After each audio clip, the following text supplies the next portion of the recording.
This is Huginn. He is a African raven. He is a hybrid between a pied crow, an African pied crow, and a brown-necked raven.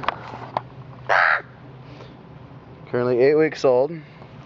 He's growing rather quickly. He's grown about an inch in this last week. When he's full grown, which will take about 3 years, but he'll do most of his growing within 60 or 90 days of his life, he'll end up to about 4-foot wingspan.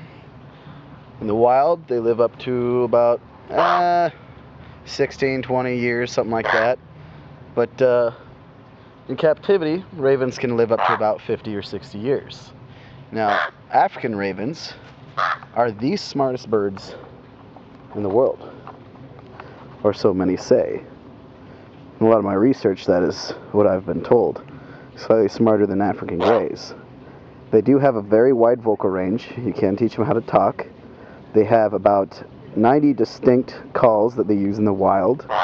I'm not sure how many of them they normally use, but there's quite a few I've heard them use so far.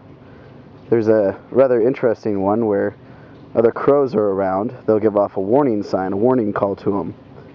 It's a repeated caw, and basically that's trying to warn him of me, which is rather funny because he looks around rather confused.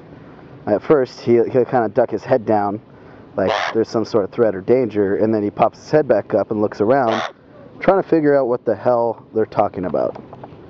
But he's a rather happy fellow. He likes to get into things, and all in all, he's pretty content, pretty happy, and he likes to bully my cat. So far he kind of doesn't pay any attention to the ferrets, and since he's started learning to fly, he has decided that he no longer has to listen to me.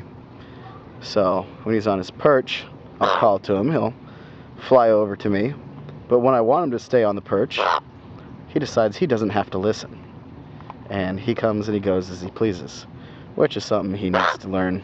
It's not always going to be the case.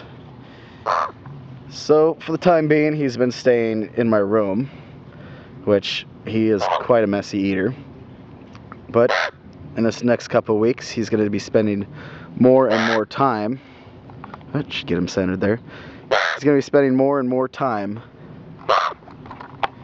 in the aviary I built for him, which you can see right there.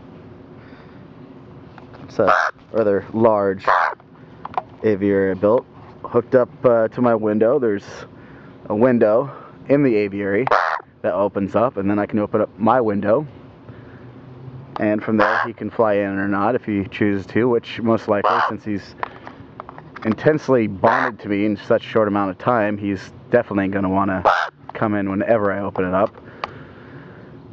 And he's decided that he just comes and goes as he pleases, and the camera is something that he's very interested in for some reason. Yeah. Say hi, buddy. Hey. Say hi. I'm not, probably not going to clip his wings. I'm just going to train him and keep him close to me. And a lot of the research I've done, a lot of the people have kept ravens, and they've stuck around. The ones that haven't generally haven't because they let them outside and they don't pay attention to them while they're outside. They don't keep them close, and they'll eventually fly off from time to time, and they'll come back. They'll kind of take their trips, but at some point they don't come back. Well, this won't be the case with Huginn here. Huginn, where are you going? Get back here. Come here. Yeah. Come here. Or not. Pays no attention. He just kind of does what he wants right now. He listens sometimes, but not always. Well, he's going to be with me my whole life here, so there'll be plenty more videos to come.